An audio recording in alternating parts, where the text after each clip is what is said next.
La méningite virale aiguë. Dans le cas clinique ci-dessous, un patient de 20 ans arrive à la consultation avec de la fièvre.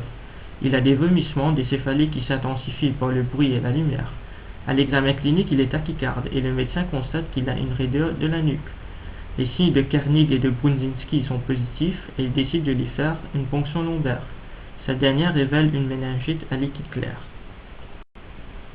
Le signe de Kernig est une manœuvre où le patient tend les jambes et il va ressentir une douleur en les repliant sur le bassin. Le signe de Brudzinski consiste à mettre le patient en décubitus dorsal et on voit qu'une flexion de la jambe et de la cuisse d'un côté provoque une flexion identique et spontanée de l'autre côté. Les méninges. Les méninges sont des enveloppes du système nerveux central et sont constituées de 3 feuillets de dedans en dedans, la diurnéa, l'arachnoïde et l'apimère.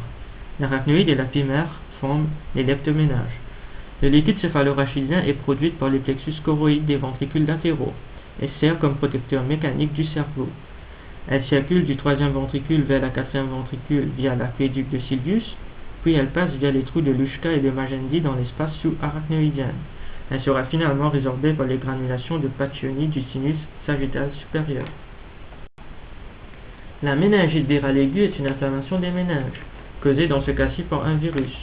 Il y aura une hypersécrétion de liquide céphalorachidien et une augmentation de la perméabilité de la barrière hémato-encéphalique. La pression intracrânienne va donc augmenter, ce qui est responsable des céphalées. L'inflammation se traduit aussi par une réponse immunitaire. Il y aura une augmentation de lymphocytes dans le liquide céphalorachidien, ce dernier aura un aspect clair, témoignant ainsi qu'il s'agit d'une infection virale et non bactérienne. Il y a également une libération de cytokines à partir des cellules immunitaires qui vont interagir dans l'aire préoptique de l'hypothalamus, causant ainsi une élévation de concis de température, et donc de la fièvre. La tachycardie est une conséquence de l'état fiévreux du patient suite à l'infection. La raideur de la nuque est une contracture de défense des muscles paravertébraux en rapport avec la douleur secondaire à l'inflammation des méninges. Comme traitement, on va proposer au patient une antalgique pour diminuer la douleur, une antipyrétique pour lutter contre la fièvre, et le repos lui est fortement conseillé.